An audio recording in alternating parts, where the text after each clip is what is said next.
पुनर्जन्म और मोक्ष।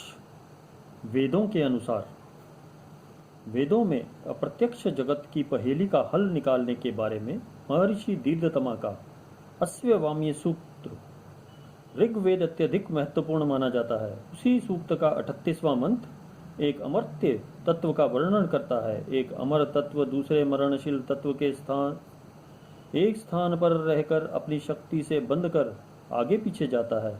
इन दोनों तत्वों में से एक तत्व को तो मनुष्य प्रत्यक्ष देखते हैं और दूसरे को नहीं देख पाते। इस मंत्र में अमर तत्व का संकेत आत्मा की ओर है और मरणशील का संकेत शरीर की ओर। इनमें से एक तत्व शरीर को तो मनुष्य देख और जान सकते हैं और दूसरा तत्व अमर आत्मा उनके लिए अप्रत्यक्ष ही रहता है। परस्पर विरुद्ध होते हुए भी ये दोनों तत्व सयोनी अर्थात एक ही स्थान पर रहने वाले और शाश्वत अर्थात चिरंतन हैं। आत्मा शरीर के द्वारा ही प्रकट होता है और शरीर में चैतन्यता का कारण आत्मा है। इस प्रकार दोनों परस्पर आश्रित हैं। शरीर आत्मा का भोगाधिष्ठान है। इसी शरीर में आत्मा अपने पूर्वकृत कर्मों का भोग भोगता है। आत्मा जब शरीर के साथ संयुक्त हो जाता है तब वह अनेक प्रकार के प्रपंचों में पड़ जाता है और ये प्रपंच ही उसके लिए बंधन सिद्ध होते हैं। ये बंधन वस्तुतः उसके अपने ना होकर सत्व रज और तम इन गुणों से युक्त प्रकृति के ही होते हैं। इनमें तमोगुण से बंधा हुआ मनुष्य कामी बनता है, रजोगुण से लिप्त होकर अर्थवान बनता है और सत्व गुण से युक्त हुआ धार्मिक बनता है। वेद के उपयुक्त मंत्र में आए हुए अपांग और प्रांग ये दोनों शब्द क्रमशः पुनर्जन्म और मोक्ष के वाचक हैं। पुनर्जन्म और मोक्ष दोनों ही हालतों में आत्मा को इस शरीर में आना ही पड़ता है, पर जो आत्मा इस शरीर में आकर प्रकृति के तमोगुण या रजोगुण से बंध जाता है वह अपांग अर्थात पीछे की तरफ पृथ्वी पर लौटता है। यही वस्तुतः पुनर्जन्म है। पर जो आत्मा इस शरीर में आकर भी धार्मिक प्रवृत्ति का ही रहता है वह प्रांग अर्थात आगे बढ़ता जाता है। दूसरे शब्दों में वह मोक्ष की तरफ बढ़ता चला जाता है। दीर्घतमा के इसी सूक्त के 20वें मंत्र में ऋषि ने एक रूपक के द्वारा इस सिद्धांत की विवेचना की है। इस मंत्र में बताया है, दो मित्र रूप से रहने वाले सुपर्ण एक ही वृक्ष पर बैठे हुए हैं। उनमें से एक इस वृक्ष के मीठे मीठे फलों को खाता है जबकि दूसरा सुपर्ण फलों को न खाता हुआ केवल प्रकाशित होता है। ये वृक्ष प्रकृति का प्रतीक है और इस प्रकृति रूपी वृक्ष पर आत्मा और परमात्मा रूपी दो पक्षी बैठे हैं, जिनमें आत्मा रूपी पक्षी तो इस प्रकृति के फलों को खाता है और परमात्मा रूपी पक्षी केवल दृष्टा के रूप में देखता है। इस वृक्ष के फलों को खाना ही जीवात्मा के बंधन का कारण है, क्योंकि इन फलों में आसक्त होकर वह अपना स्वत्व खो बैठता है और उस स्वत्व के खोने से उसकी शक्ति कम हो जाती है और शक्ति के कम हो जाने के कारण वह परतंत्र हो जाता है और इस परतंत्रता के कारण वह जन्म मरण या पुनर्जन्म के चक्र में पड़ता है। पर जब वह भोग इच्छा को छोड़कर अपने स्वरूप में अवस्थित हो जाता है तब वह पूर्ण रूप से स्वाधीन हो जाता है और मोक्ष का अधिकारी बन जाता है। वस्तुतः आत्मा का सच्चा स्वरूप वह नहीं है जो बंधन में पड़े हुए आत्मा का देखा जाता है। आत्मा का सच्चा स्वरूप सच्चिदानंद है। वह परमात्मा का एक अंश है। जिस प्रकार एक चिंगारी अग्नि का अंश है और वह चिंगारी भी अग्नि के समस्त गुणों को सूक्ष्म रूप में समेटे रहती है, उसी प्रकार ये आत्मा भी परमात्मा का एक अंश होने के कारण परमात्मा के सभी गुणों को अपने में समेटे रहता है। गीता में भी भगवान कृष्ण ने कहा है कि मेरा ही अंश इस मर्त्य लोक में जीव के रूप में अभिव्यक्त हुआ है। पर इस जीवात्मा में जो शक्ति है जिसके लिए वेद में स्वधा शब्द आया है वह शक्ति ही इसके सच्चे स्वरूप को ढक देती है और इस स्वधा शक्ति से प्रभावित होकर ये आत्मा अपने को बंधन में समझने लगता है। इसी को यजुर्वेद के शब्दों में इस प्रकार कहा जा सकता है, सोने के पात्र से सत्य ढका हुआ है। चमक दमक वाली माया जीवात्मा के सच्चे स्वरूप को ढक देती है।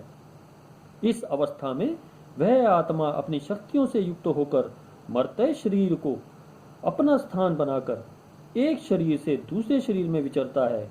यही इसका पुनर्जन्म है। पर बंधन से हीन होने पर आत्मा अपने सच्चे स्वरूप को जब पहचान लेता है तब वह परमात्मा में ही मिल जाता है।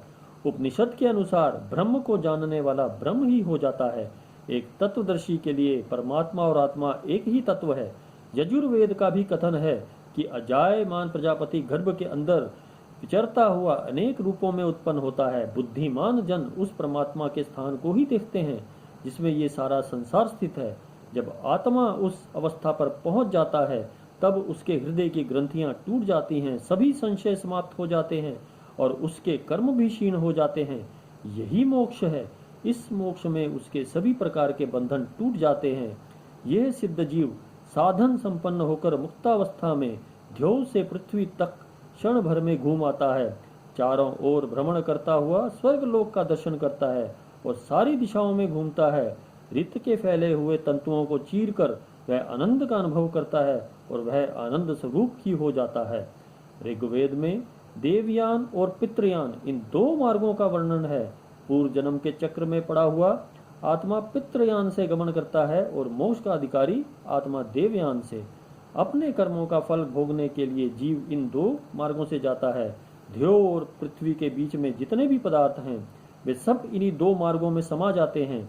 देवयान का मार्ग ही तत्वज्ञानी को स्वर्ग की ओर ले जाता है।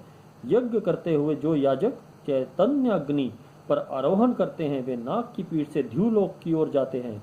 उन्हीं उत्तम कार्य करने वालों को नभ में स्वर्ग को ले जाने वाला देवयान का मार्ग दिखाई देता है। वेद का ये मंत्र उपनिषदों में जाकर और अधिक विस्तृत हुआ। जिसे यहाँ नाग कहा है वही उपनिषद मुंडक में सूर्य द्वार कहा गया। विगत राग द्वेष वाले कृति जन सूर्य द्वार से उस लोक को जाते हैं कि जहाँ वह अव्यय और अमृत पुरुष रहता है। ये अमृत तत्व की प्राप्ति ही मोक्ष है। ये स्वर्ग लोक अमृत से व्याप्त है। इसलिए हे मनुष्य, रित के इस पंथ को देख जिस पर साधु, सुकृति और अंगिरस चलते हैं। इन्हीं मार्गों से तू स्वर्ग को चल जहाँ आदित्य देव मधु का भक्षण करते हैं। ऋग्वेद में इस मोक्ष लोक की दिव्यता का बड़े सुंदर शब्दों में वर्णन है। वेद का ऋषि उस लोक की देवता का वर्णन करते हुए कहता है, उस मोक्ष लोक में अजस्त्र ज्योति है, हर तरह का स्व अर्थात प्रकाश और सुख है। उस स्वर्ग में अनुकाम है, वहाँ के लोक ज्योतिर्मय हैं। वहाँ काम, निकाम, स्वधा, तृप्ति, आनंद, मोद और प्रमोद है। वहाँ सभी मनोरथ पूर्ण हो जाते हैं। ये मोक्ष श्लोक का वर्णन अनेक दिव्य भावनाओं से परिपूर्ण है। वहाँ अंधकार का नाम भी नहीं है। यही शाश्वत ज्योति है, यही सत्य है और यही अमृत है। इसी के लिए उपनिषद का ऋषि प्रार्थना करता है। इस प्रकार वेदों में पितृयान और देवयान के रूप में दो मार्गों का वर्णन है। इनमें पितृयान पुनर्जन्म का कारण बनता है और देवयान मोक्ष का। जो आत्मा इन्हीं सांसारिक विषयों में फंसा रहता है वह मृत्यु के पश्चात पितृयान का प्रतीक होता है और अपने पूर्व संचित कर्मों का उपभोग करने के लिए उसे फिर इस संसार में लौटना पड़ता है। पर देवयान के प्रतीक आत्मा का पुनर्जन्म नहीं होता, वह अनंत काल के लिए मोक्ष में लीन हो जाता है। भगवान श्री कृष्ण के चरणों में कृष्ण किंकर का प्रणाम।